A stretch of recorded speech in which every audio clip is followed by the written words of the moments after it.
Hi all, good morning. Yesterday we have learned about the web app, and basically we created a website out of Azure and hosted that for the WordPress.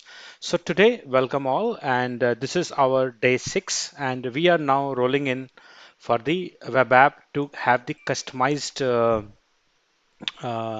URL. Okay, so yesterday we have seen that how this particular website uh, AZ365 XYZ on Microsoft.com or on Azure website.com, how it works. So if you click on it, it should give you at least one page. Basically, it is hosting on the web app, the WordPress. Now, if I want to mask it, so this is the demo site. Now this is working well. Now this is the SSL which is auto applied to the Azure website.net. So yesterday's session was, I will provide the description link on the session. Basically that session was more focused on the WordPress site on Azure. Now today, the website is actually on Azure website.net. So we want to get rid of Azure websites.net and we want to have it on the domain. So domain maybe like maybe demo dot az365 dot xyz. Let's suppose I want to make it like this. So what we will do, we will try to copy this and I will go to this. I will look for whether I will be able to have the customized domain or not. I should have it, but I'm just checking. Yes, this is available. This is basically add a custom domain. If this is not available, this is due to if this is not available, that means it might be due to the app service plan. So go ahead and scale up the app service plan. Now my app service plan, if you want to get the details of what app service plan you are using, you can go to overview and then there will be here, it will be a informational display which app plan it is on. So this is on S1.1. So it is service plan 1. So that's good. We will go to the custom domain and add a custom website. Now, URL is already, I have decided that my URL should be demo.az365.xyz. So if I click on validate, it might show that host name is available for you, but domain ownership will be lacking. So let it validate and come up with the error. Okay, so yes, this is the error. We need to fulfill these particular details. So either this or I have another method. So I will quickly launch the other website. I will go to the main site and try to okay. So my current website is hosted on uh, Hostinger, and I'm just quickly logging in, and then um, it's it's actually hosting24.com. Hostinger, the domain name is registered with the Hostinger. Host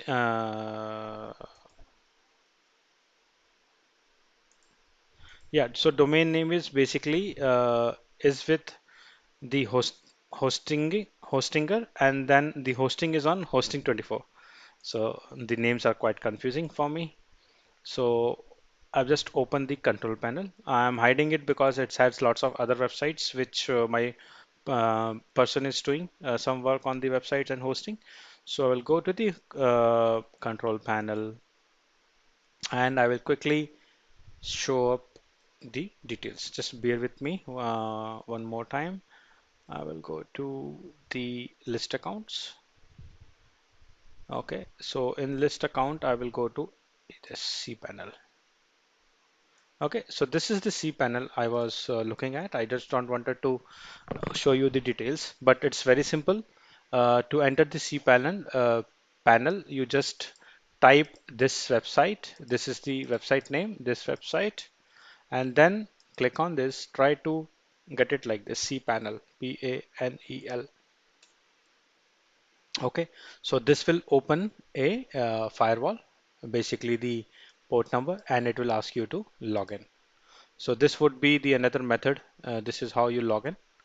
And once you log in, then I will get rid of this page. It was actually the same, but this is how you log in.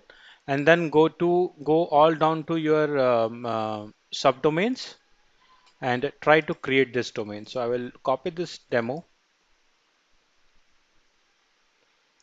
and go to the subdomain, and then I will just paste it and say tab. Once I have the tab, I will just say create. So what it is doing is it will create this website and display over here. So this is my subdomain. I will be masking it. Sorry. So we can do it on the main website also, but I don't want to disturb the main website. I want to host it in the subdomain. So that's what I am doing. Okay, so this is validated. And if you come here and say validate it again, so it should come up. Okay, still not available. Go back. Yeah, this should come up.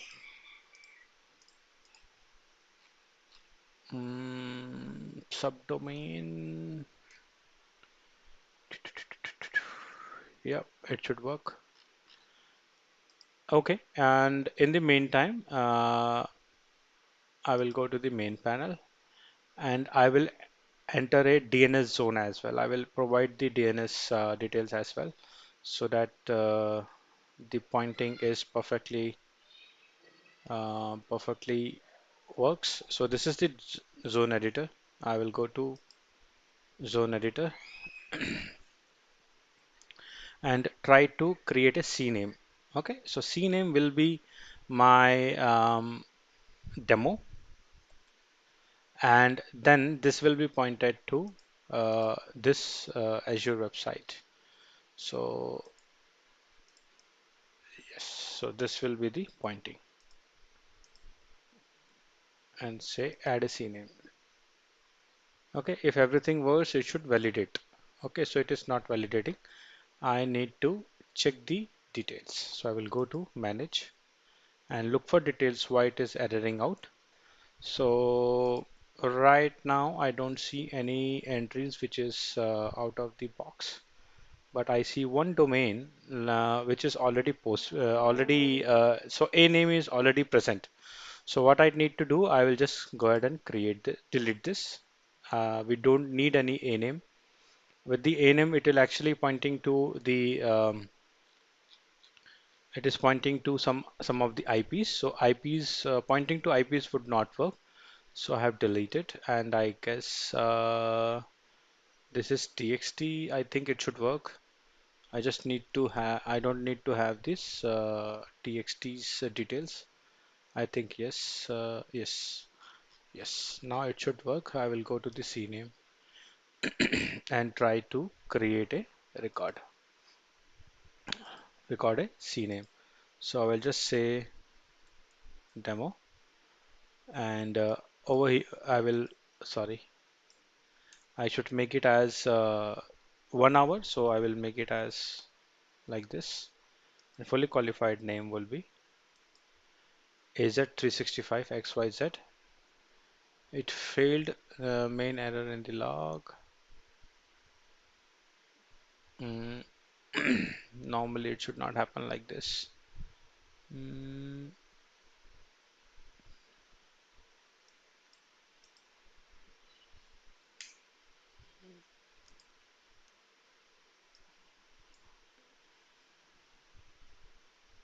Let me see if any other details is available. I will just say click on add and try to filter it. Um, Let me let me get rid of this. Maybe it is due to these IPs. It should not actually. Mm, yeah, rest is good.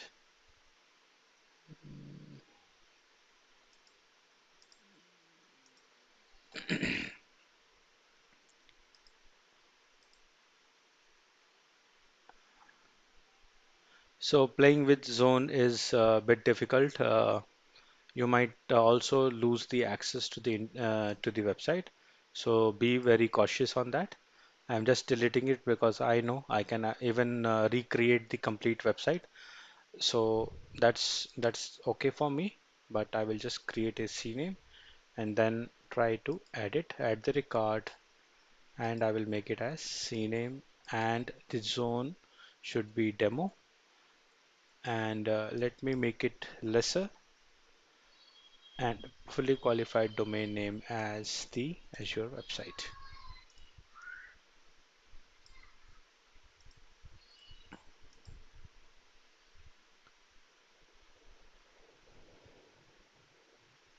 Yes, it got successfully updated. So I will now return to this and will try to revalidate it. So once we are able to revalidate on the proper custom domain, yes, it got verified. And then the basically host name was available. The domain ownership lies with this zone editor. Okay, and then um, add the custom domain. Domain ownership is needed. If you are not having the complete ownership of the domain, then you will face this challenge that it is not getting validated. Now, this comes as a normal site. So if I go to the site, it should open, but it should open with an SSL warning, because this particular website is still not secure. See, it is working, but it is not secure. To make it secure, what I will do, I will try to go to add binding. So now it is showing me to import the service certificate or upload a PBF certificate. So I either of those I don't have that. So what I will do, there is a trick. I will go to the TCL SSL certificates. I will go to the public certificate, and here we have lots of options. Here we can import the service certificate. We can upload our own certificate if it is available with different vendor, and import the key vault certificate if you are having it in the on the key vault, or I can get created at the runtime. So I will just try to create it for free. This is analyzing, and it will give you that whether it is eligible or not.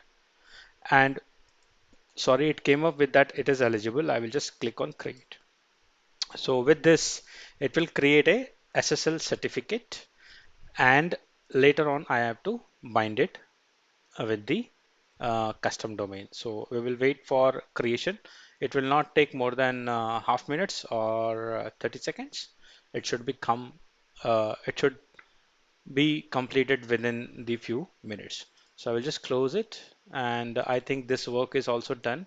I will just close this as well. This is not needed right now, and let's hit complete.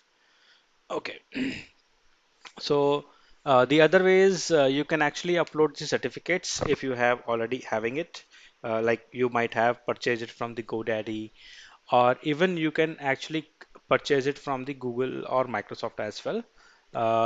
You can actually store those certificates under the Key Vault, and then as and when it is required, you can actually use it, or you can use it with the any of the language, like programming language like Power. Generally, people use the um, PowerShell and then use it at the runtime. Okay, so we will give the time, and okay, yeah. So this is done. We will say cross, get rid of it, and I will just say refresh. It should come up over here that a certificate is healthy and generated. See, it is valid till the next 6 months. We are on 7th of the um, 7th. Basically, we are in July, and it is valid till January 2022. So now I will go back to the custom domain and click on it and say add binding. This will give us an option to select the certificate and then choose which I need, IP based SSL or SIN based SSL. So I will say SIN based SSL because IP we are not relying on IP. It will be because we might have in the application different IPs for different stuff. So I think that is not needed. If you see it from non-secure to change it to secure. Now there is an option of HTTP only. So that means whenever a website opens, it will not go as a HTTP or HTTPS depending upon the location, but it will force the all of the users to come on the HTTPS only. So it will I will just enable it. It will take few seconds, and once this is done, we are done with the demo. I will just show how it looks. Now we will go back to Azure overview and see the overview. That particular web app will be totally changed with the URL. See, the URL is now https domain dot x365 az365.xyz. So I will just quickly click on it and it get open. Sorry. So here you go.